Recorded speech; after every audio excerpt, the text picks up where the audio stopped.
Well, this is Dr. Nuke. And right now I'd like to talk with you about the difficulty I had finding stereo equipment for my stereo.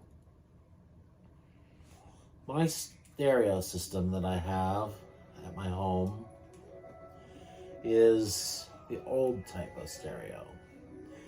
I have a amplifier tuner with attached to it is a dual cassette deck and a CD player and a turntable that plays vinyl records. And then attached to the amplifier are two speakers, a right and a left.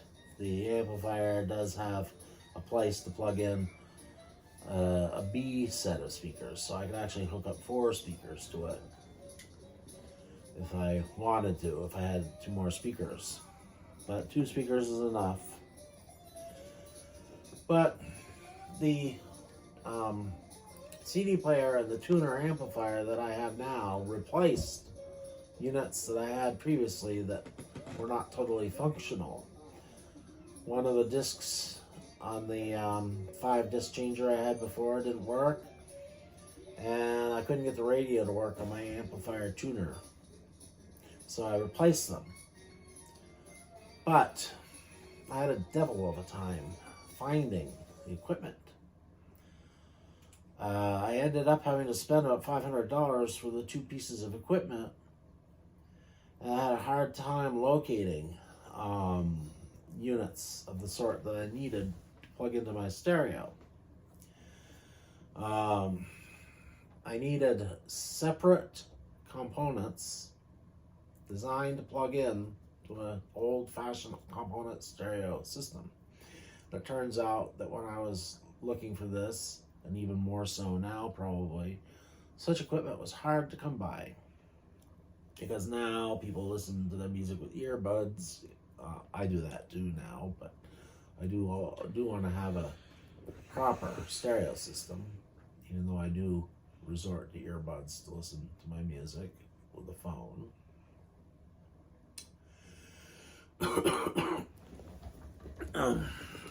But and a lot of people, they don't even buy CDs or records anymore. They just download everything onto a device and listen to it with earpods. I, on the other hand, although I do listen with my earbuds on my device, I like to buy actual physical copies of CDs and records and have the ability to listen to them on a proper stereo with speakers that give room-filling sound. There's no substitute for that. I remember once I went to Radio Shack when it was at the Green Mountain Mall in St. Johnsbury. It's not there anymore, and the Green Mountain Mall is a shadow of its former self. But I asked, this was years ago, a few years ago, I asked the attendant at the store, do you have any CD players? And he showed me a cheap boombox thing. And it wasn't even really any good as a boombox, but it played CDs. And I said, no, I'm looking for a component system CD player. And the person said, what do you mean? Well, if he's an employee in an electronics store, even if they don't sell it, they should know what I'm talking about and say, well, I'm sorry, we don't sell that here. You just had no idea what I was even talking about. As it turned out, I was able to locate the equipment and purchase it online, but I had a hard time finding it. The equipment wasn't cheap.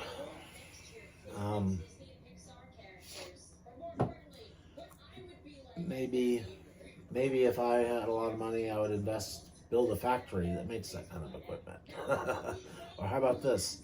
Start a manufacturing enterprise and call it Retrotech and make old-fashioned technology stuff like old reel tape players, and, dual cassette decks, 8-track cassette decks, and so on and so forth, and maybe even blank 8-track tapes and blank reel-to-reel tapes and blank audio cassette tapes. I want to buy more blank audio cassette tapes for making mixtape recordings, but it's hard to find them. Last time I looked, you could only find the Type 1 standard bias ones. Um, you can't find the Type 2 high bias, which is what you need to make good music recordings out of. Just can't. I have some tapes stockpiled, but I don't know if I'll be able to get any more, unfortunately. There was a place called Delta Media where I got my last set of Type 2 high bias tapes. I don't know if they still sell those or not. Well, anyway, this is Dr. Nuke signing off.